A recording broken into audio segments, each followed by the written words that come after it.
Sayang, cara pria tadi melihatmu sepertinya dia mengenalmu, namun dia masih belum yakin. Dalisa tersenyum kiko. Yang aku tahu aku tidak mengenalnya. Mungkin wajahku pasaran. Yang terpenting sekarang aku bersama denganmu kan? Nathan mengangguk dan mencium kening Dalisa. Aku hanya ingin memastikan bahwa kisah kita berdua tetap indah dan tidak ada pengganggu. Ucap Nathan penuh kasih. Tiba-tiba suara telepon Nathan berbunyi. Nathan dan Dalisa terpisah dari pelukan mereka dan menatap layar telepon yang masih berdering. Maafkan aku harus mengangkat teleponnya, kata Nathan sambil meraih telepon. Dalisa mengangguk. Nathan mengambil telepon dari meja. Namun saat melihat layar telepon itu, Nathan mengerutkan alis. Apa kau tidak tahu? Aku sedang pacaran dengan istriku? Kesal Nathan. Dia menggerutu lalu menggeser tombol merah. Siapa Nat? Kenapa wajahmu terlihat kesal? Tanya Dalisa dengan hati-hati. Bukan siapa-siapa nomor baru, dan tentu itu pasti orang yang meminta sumbangan. Jawab Nathan. Saat Nathan kembali meletakkan ponsel tersebut kembali berdering. Oh, handphonemu berdering lagi. Kalau kau tidak ingin mengangkat telepon itu, matikan saja. Berisik, tegur Dalisa. Biarkan saja, nanti juga bosan. Aku tidak suka jika waktu berduaan diganggu. Nathan kembali membaringkan tubuhnya di samping Dalisa. Nathan dengan manja memeluk tubuh istrinya itu. Kucing kecil, hadiah apa yang kau inginkan? Tanya Nathan tiba-tiba. Dalisa tersenyum dan mengelus jemari Nathan yang masih memeluknya erat. Tidak ada yang aku inginkan, sayang. Kau udah menjadi hadiah terindah bagiku. Jawabnya sambil menggigit bibir bawahnya. Nathan pun mengecup bibir Dalisa lembut. Namun, tring, sebuah bunyi notifikasi di ponsel Nathan berbunyi. Nathan mengambil teleponnya dan melihat pesan singkat yang diterimanya. Wajahnya mendadak berubah serius saat membaca pesan tersebut. Maaf jika aku mengganggu waktumu. Aku udah mencoba untuk menelpon, namun tidak ada jawaban. Jadi aku mencoba untuk mengirimkan pesan ini. Aku masih mengkhawatirkan kondisi istri Anda. Apakah istri Anda baik-baik saja? Alex.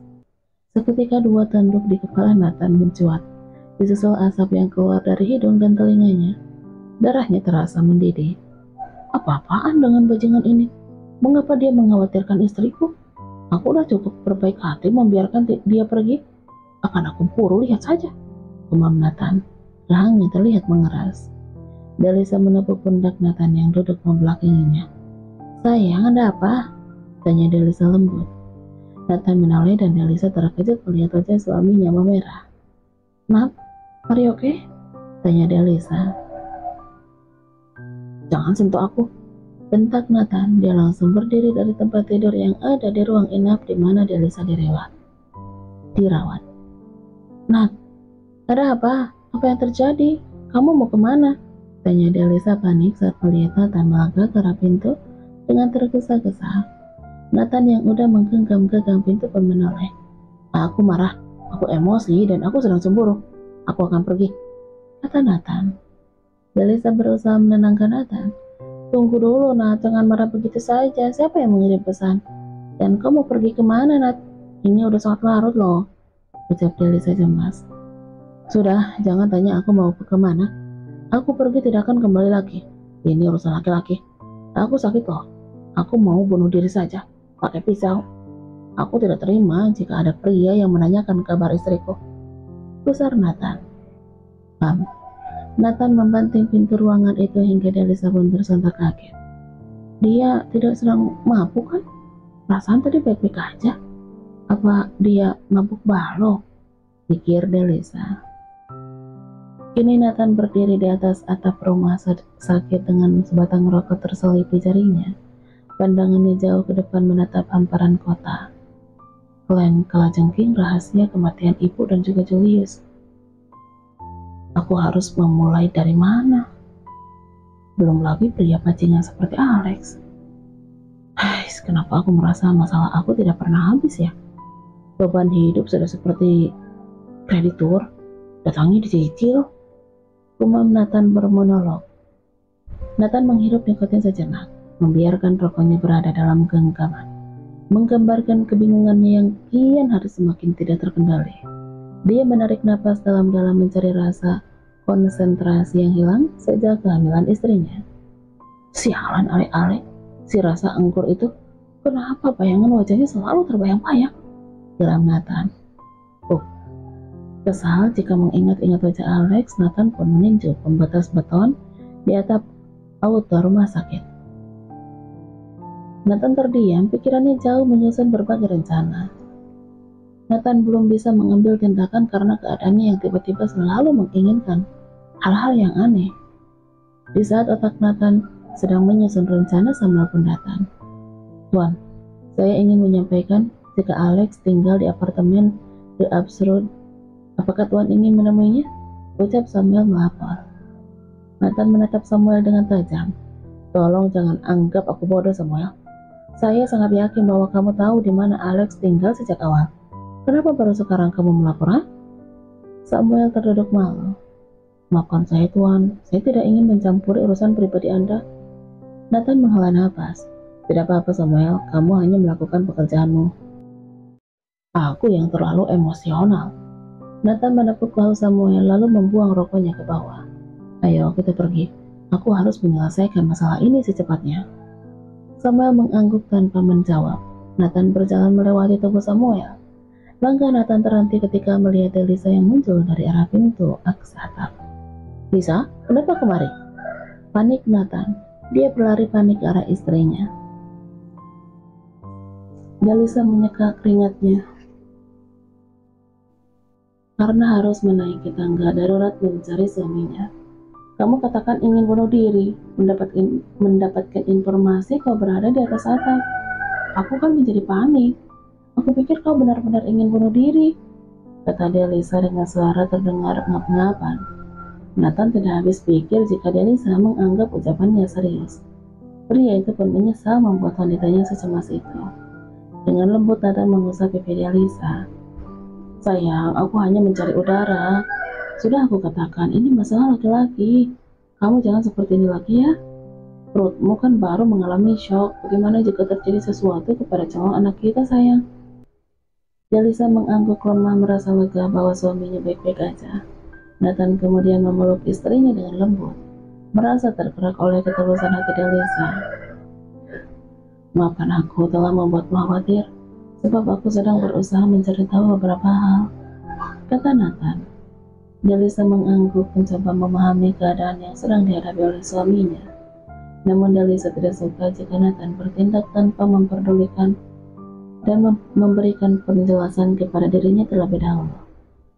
Lain kali kalau ada apa-apa kita bicarakan, sebentar lagi akan menjadi seorang ayah. Tiba-tiba kamu marah dan mengatakan kamu cemburu, lalu ingin bunuh diri. Padahal aku tidak tahu alasan kamu cemburu karena apa. Jadi siapa yang aku cemburui? Lisa bertanya dengan suara tegas. Nathan menghela nafas. Sebenarnya dia juga tidak tahu perasaan jengkel dan emosi yang berlebihan tiba-tiba muncul. Maka dari itu Nathan ingin menenangkan dirinya. Dia juga salah telah membuat sang istri tercinta khawatir. Maafkan aku tidak bermaksud membuatmu khawatir. Aku memang merasa cemburu ketika ingat dengan Alex, ujar Nathan dengan suara terbata-bata. Jangan meremehkan perasaanmu sendiri, Nat. Kalau ada yang membuatmu merasa cemburu, bicaralah denganku. Kita akan segera menjadi orang tua. Bijaklah dalam bersikap, sayang. Iya, maafkan aku akan lebih bijak dalam bersikap. Lisa tersenyum. Aku tahu kamu pasti bisa melalui semua ini, tapi ingat, kita akan segera menjadi orang tua. Kehidupan kita tidak hanya untuk diri kita sendiri, karena kita juga perlu diutamakan dalam keputusan kita. Apapun yang kamu lakukan bisa berdampak kepada anak-anak kita di kemudian hari. Jadi tolong jika kamu melakukan sesuatu, pikirkan baik-baik. Nathan menghormat. Siap, maka dari itu, aku menahan emosiku untuk tidak bertindak gegabah. Karena aku tidak ingin anakku mengikuti sikap arogan dan sikap sombongku. Aku tahu, sikap yang aku miliki ini tidaklah baik, ucap Nathan sesal. Sudah yuk, kita tidur. Jika kau ingin tahu mengenai Alex, kenapa kita tidak mengajak dia makan malam bersama? Dari itu kita tahu apa niatnya. Jangan terlalu berpikir negatif kepada orang lain. Siapa tahu dia hanya ingin minta maaf karena kecelakaan yang terjadi. Ucap Delisa mencoba membuat suaminya itu lebih tenang. Nathan mengangguk setuju dengan usulan Delisa. Dia cukup penasaran dengan niat sebenarnya Alex. Mungkin dia hanya ingin meminta maaf atas kecelakaan yang terjadi, seperti yang dikatakan Delisa. Baiklah, kita ajak dia makan malam, jawab Nathan. Suami istri itu pun bergandengan tangan meninggalkan atap rumah sakit. Bu, apakah ada acara? Kenapa para pelayan begitu sibuk? Tanya Daisy. Sorot mata wanita itu tampak kebingungan dengan apa yang ia lihat. Nathan dan Delisa akan makan siang di sini karena ayahmu mau melepaskan Alexander Falls kepada Delisa. Jawab Sarah sambil memperhatikan para pelayan yang tengah sibuk berseliweran. Mendengar ucapan ibunya, Daisy shock. Bu, bukannya ayah udah berjanji jika aku yang jadi pewaris? Jika diberikan kepada Delisa, kita mau tinggal di mana? Besar Daisy kelabakan.